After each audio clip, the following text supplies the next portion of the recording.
បាទសូមផ្ញើជំរាបមកបតនេះសម្រាប់បងប្អូនអរគ្នាជាពិសេសបងនៅសហរដ្ឋអាមេរិកបងប្រុសសុភាពបាទហើយបតរបស់បងប្រុសចូលចិត្តគឺមានចំណងថាបូផាឈៀងម៉ៃបាទរីករាយសម្រាប់ដូចត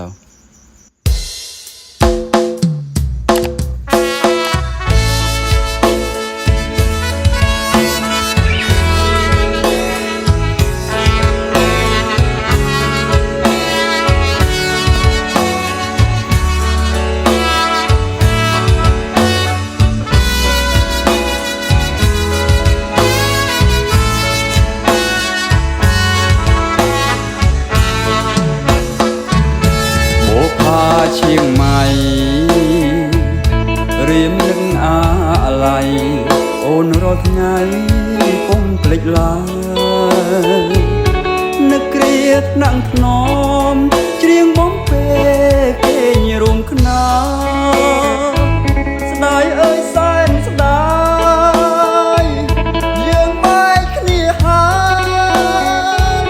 ឈៀងម៉ៃអូនឡើយសូមអូនកុំបែកចេញពីបង